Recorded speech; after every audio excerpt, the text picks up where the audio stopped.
life that, like I used to tell my friends, I didn't know that we were not rich until I grew up. Because I attended a private school. Our school fees will always be paid like before resumption, and so my mom tried to create this impression that the life we would have had if her dad were to be alive, she's more than able to give, and she really tried her best. And I think that was actually where my interest in diversifying, carving niches for myself, that was where my interest came up from. Because if I can see a woman in this condition, she's really trying to do so well, trying to be a good mother to her children, trying to bring them together. We're just 3, so trying to bring us together to make meaning out of life. So we don't have an excuse not to actually do well, because she had set the pace. So we attended private schools until it was time to go to secondary school. Then we went to a government school, because of course it was beyond what she could afford then, and we attended good government schools as a matter of fact. And from there, I graduated from secondary school in 2010. I've always wanted to be a lawyer. So admission into the university was not forthcoming. And I must say that was originally the beginning of the T-Blazer Global Limited. I know we are still coming there. So my childhood, I would say, wasn't tough, wasn't rough, because my mom actually leveled the ground for us to step on. So it was, and at the same time, it wasn't so smooth, because I'm sure you know, a burden that is meant for 2 people being carried by 1 person. The truth is, we can see, even though she's trying to numb the pain, she's trying to hide the struggles, but we could actually see that this woman is really, and that was why we vowed, the 3 of us, to actually do so well in life and make her proud. True. I can say you're truly making her proud. Thank you. All right, so checking your profile again, I saw that you mentioned something, the Blazer Global Limited, yes. But before we move to that, you said, I saw in your profile that you started a business. Okay. Right from maybe when we're done with secondary school. So give us a backstory of that business. Okay. How did you come about it? What influenced that? Aside the struggles that you saw, and you're like, okay, we need to beat the odds. Okay. So let me briefly add that admission into the university when I left secondary school in 2010 was not forthcoming. And due to this, a lot of people, of course, you know, as a single mother, there were a lot of advice from different corners of the world. Oh, let her go for A-levels, let her do this, let her do that. So one of those advices my mom took to, which was in 2013, when I had to go to Kwara State College of Arabic and Islamic Legal Studies. In 2012, I had this accident that restricted me to the wheelchair for roughly a year. So, and immediately I was able to walk. I went to resume the school to study diploma in law. So while I was in the school, that was when the locust bean, I don't know if I should actually delve into that yet, because it was, I was the vice president of the Law Student Association in Kwara Kais between 2014 and 2015. It was a 2-year program. I was there between 2013 and 2015. Yeah, but 2014 I was the vice president. So I used to go home every weekend, and anytime I go home, my mom produces locust bean, like she's going to buy the seed and produce it for our consumption. Then I now discovered that almost every weekend she does this, or every 2 weekends. So I was able to, because when I go home, I have to help her. So when I was now in school, so I was thinking of, okay, we're not getting younger. How do we relieve this woman of this stress, of this struggle? And that was when I conceived the idea of, okay, I already know how to produce locust bean because I go home. So that was how I started it in school. Wow. Even as a student, as the vice president of the Law Students Association, I started producing locust bean. I started selling it to my lecturers, to my colleagues and residents. So while I was selling, I was gaining patronage. So even after I graduated in 2015, I applied for direct entry admission. But unfortunately, we all know what Nigeria is. Even with my first class, I couldn't get an admission into the university I wanted then.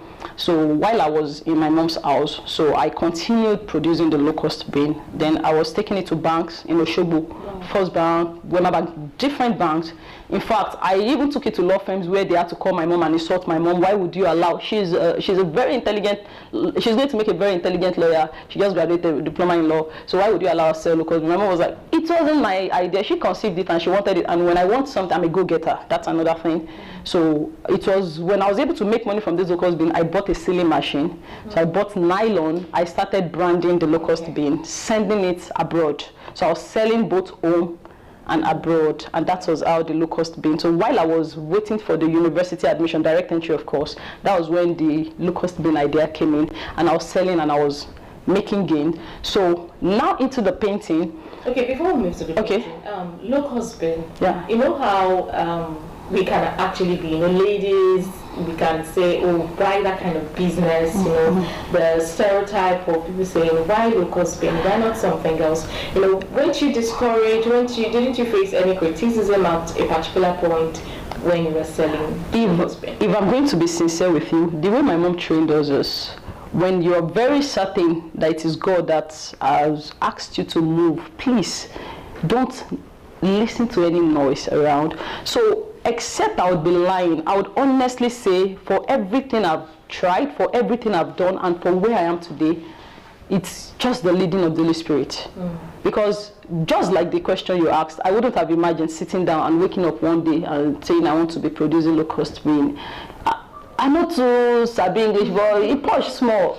And for someone that wants to be a lawyer, the pride is there, but because it was actually initiated by the Holy Spirit, not me. Because of everything, my mom is into poetry, she's into a whole lot of things. But for me to now feel like, okay, my mom produces low-cost bin, and I've learned it over the years. Why don't I produce while in school and sell to? It can only be God. And because I was so sure about the voice I heard that it was just the leading of the Holy Spirit, I just followed. So, and that was it. So there was not much of shame. I didn't feel ashamed that I was making money. And when money is involved, there is a popular saying that "Oh, igbe kiro." So it was not a big deal. Okay, so let's move to the painting story. So while I was producing the low-cost bin, I was able to save up some money, and we've been in our house as a den for over 10 years, close to 15 years, the house my mom built that we live. So I now felt like our parents have this mentality that when you move to your site, don't paint it so that armed robbers will not come and rob you. So my mom refused to paint the house, but for someone that have been to the four walls of a higher institution, I felt the need to paint my room. And of course, I was making money from my low-cost bin business. So I got some money. It was just 2,000, I won't forget. I gave it to one man in my church who happens to be a painter, he's a big brother, to buy paint. Paint was sold for 400 naira per gallon then. So to buy paint, just 2 gallons would have actually covered my room. To paint the room, so that I just wanted to have the feel of what I experienced back in school. So I said, I will paint just my room, and my mom was okay with it. So I paid him, he disappointed me. So I got angry. In fact, he stopped coming to church. Because it's my 2,000. So I eventually got my mom, my money from him. So with the help of my mom, actually. So when I got my money, I went to the market, I painted. But you know the only mistake I made that day? I painted the walls before I painted the ceiling. So when I was painting the ceiling, it was dripping on the wall. So it was like, I had to go over it again. My mom woke up in the midnight. I said, don't worry, I'll be fine. So when I painted my room, coupled with the artistic traits that I've always exhibited growing up, so I drew some stuff on the wall.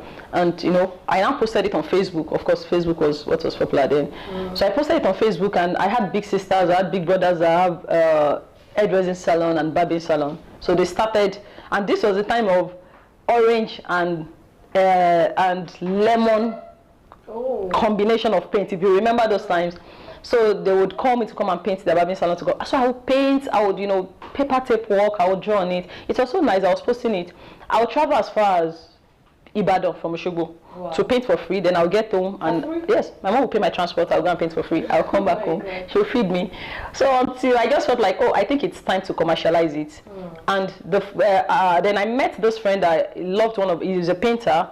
So he loved one of my paintings. Then he said he wants to teach me how to paint. But funny enough, he took me to site. He left me to take another job. I finished the work. He took me to the second site. He left me. I now discovered that, this man just one day, so I had to pull back. Then after that, so the very first job I got by myself, I got a shopping complex. I painted a shopping complex for 15,000 naira. From the money, I rented ladder. So I was climbing, I was coming down to get paint. So they were like, she's very stingy. Why won't she get someone? That was the first job for crying out loud. So I didn't know how to charge. I didn't know how it's rightly done because I've always done it for free. So when the work finished, my client dashed me 2,000 naira extra.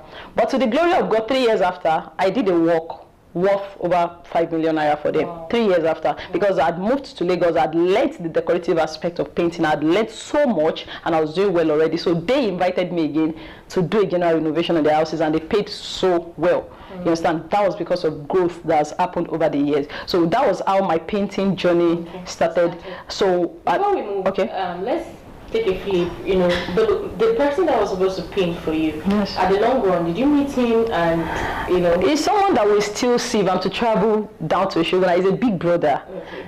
In fact, I think he worked for me about 2 times. Wow. Yes, I employed him a couple of times. We resolved it even after he gave me my money. Wow. So it was not so deep. Okay. Yes, it was not so deep because, and the fact that I realized that he opened me up to, you know, they used to say there is blessing in some disappointment. Not every anyways, but some. Mine is one of those.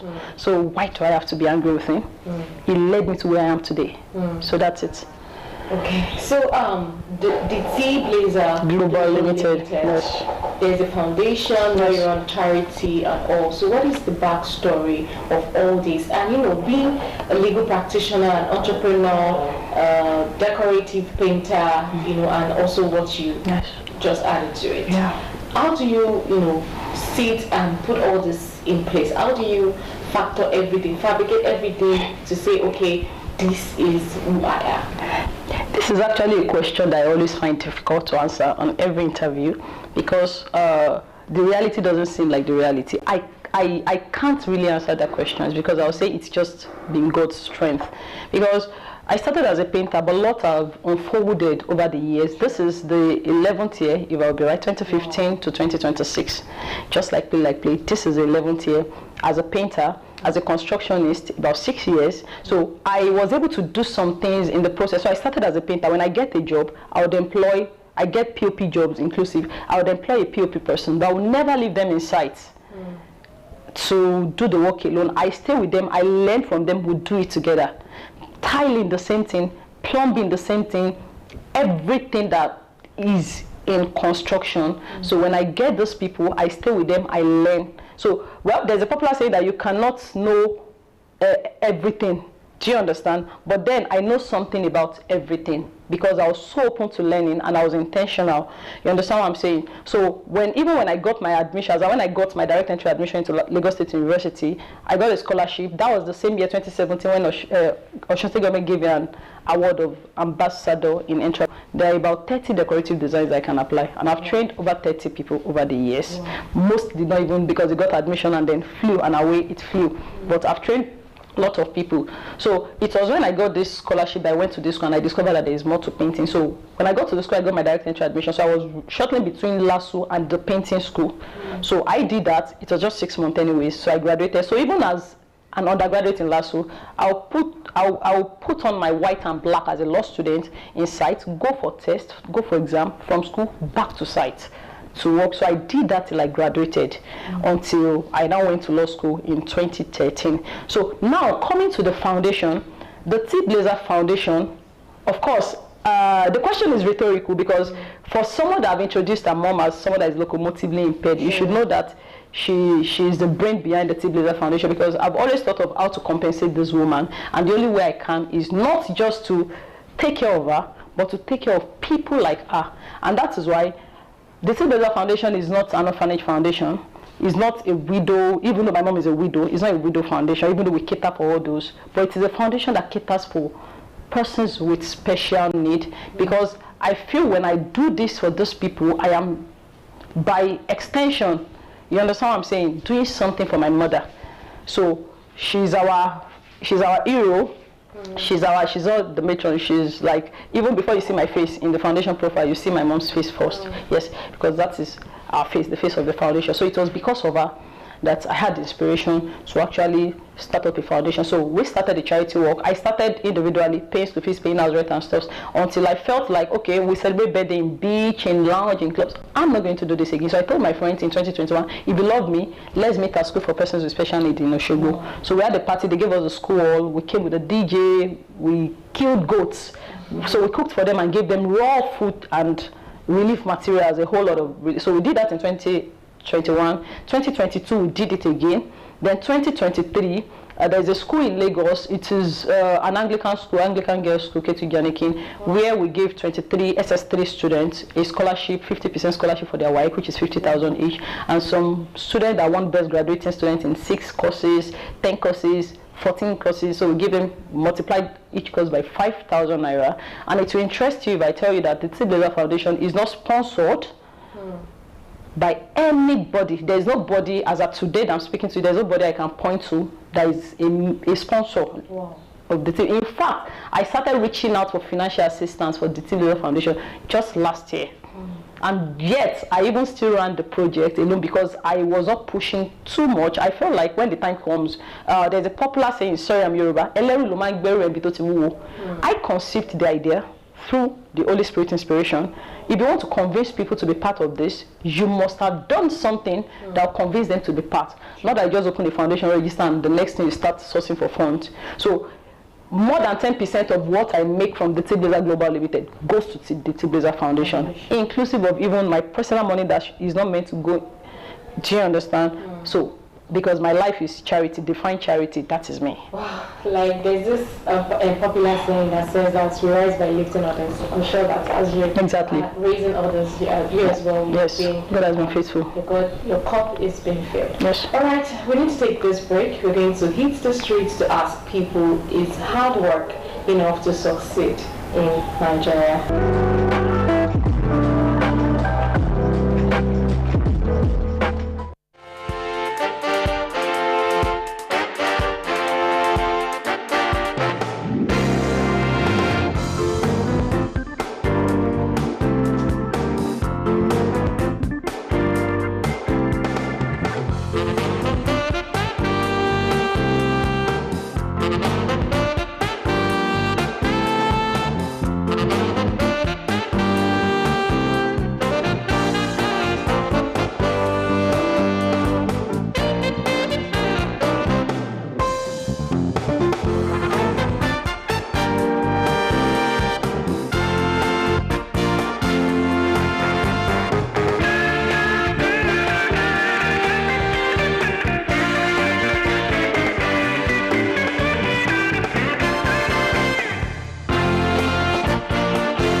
It's still She World on BCOS television, and we're in conversation with a woman worthy of emulation, I would say, and she's a woman of worth, and she's Mrs. Adedola Rachel Bakari Ayola, and she has given us a backstory of her childhood, a journey in life, the first business, the painting business, and being a constructionist as well, and also running the foundation. All right, ma'am. Beating the odds, overcoming challenges, and thought of quitting. You already said a go-getter, but I'm sure subtle ways of feeling like I can't continue with this. The thought of quitting. Did you at any point creep in, or if at all you did, how did you overcome to stop? Yeah, of course. I'd be lying if I said there are no challenges in the process. But like I would always refer back to God. God has been faithful, because as a female in a male-dominated profession, you want to deliver a service for 1,000 naira, and a male has offered to deliver for 700 naira, and you want to convince the person that you do it better, and the person is trying to let you know someone has offered 700 naira.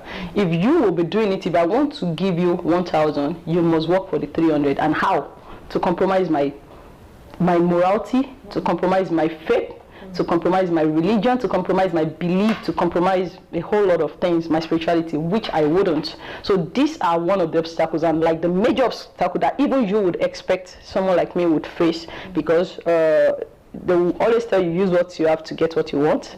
I am ready to use the grace of God to get what I want, and due to that, I know I've lost so much contract, but then I know I've recuperated in a whole lot of ways I cannot even explain. God has been faithful in the midst of it. So, and then like I said, as a law undergraduate, having to go to site from class and back to site, exactly. It's been crazy. Then I had this break in the whole of 2023 when I was in law school. So I happened to attend law school in Enugu campus, so I was not able to do my business. So it was like a major setback, because when I came back, I had to do a whole lot to get back to the system. Not because I am not because I don't know what's obtainable, but the fact that I've been away, a lot of things have changed. There are a lot of things that were not in practice when I was there. So I came back, I had to, and like I told you, I learned a lot. So when there's something new, I see how it's done, I take up the challenge, I do it. Even when I make mistake, I use my money to correct it, and then you understand. So these are one of the challenges I faced them, and also from with encouragement from my mom. Okay. So there has not been such challenge that made me to want to quit, because my mom is always like standing in this gap, like, no, you said God has inspired you to do this, you keep going, these are one of the things you face. So my mom is just she's the trailblazer here, I'm not the one, that's the truth. Okay, so we cannot overrule the place of God, the God factor in your journey. Yes. So you're a trailblazer of purpose, passion, and impact. Yes. I saw also in your profile that you produce some of your paints. Yes. Like the paints we are using on this site. We are currently running 2 sites in Ibadan. Okay. Since April, and now I've run about 9 projects, and I can tell you for a fact that about 80% of those projects are my paint. So even the other sites that we're currently working on in Ibadan site displays, we just supplied the paint. On Sunday, I got into Ibadan on Saturday, so we just supplied the paint. So I produced paint, and that was, as a law undergraduate, I took up an entrepreneurship course in LASU. Okay. So I had to go and run outside the faculty, ENT, and I took up paint production. So because it aligns with what I do. So when I took up paint production, that's enough. So your wife? Yes. Okay. A pastor's wife. Oh, so how do you combine all this together? And it will not affect running the home. The fact that you travel around to decide, inspection and all. How do you run everything? See, the reason why you should marry your friend. I think I'm the most blessed woman I believe that is on earth today. I'm married to a prophet, not even just a pastor. Wow. But he's super understanding. And I think God has prepared that man for me. God knows what I'm going to be. God knows who I am. And he has prepared that man. So regarding my marriage, I think that's all I have to say. I am very lucky to have that man. And that is why things keep working for me. Yeah, that's it. Okay, so hitting a lot of victory in your career, would you say you've attained the height, or there are still some steps to take to hit? Okay, so I'm going to say this briefly. I've always believed that the world is a big virgin forest waiting for potentials to explore and leave their footprint in the sand of time. And that's why I'm trying to carve my name in gold. So the name is still black, it's grey, it's not gold yet. Are you sure? Yes. Okay, because I can't see the silver. That's it, it's black, it's grey, it's not gold yet. So meaning I've not gotten there. So I'm still aiming for more. My friends call me Bukwa Oshika over time, she's my mentor. I'm super crazy about that woman. So if I see where she is, I listen to her, I see how she has attained it, then you expect me to believe that I've arrived, I've achieved. No, I'm still in stage 10 out of stage 100, and I know that with the help of God, I'll get there. Sure.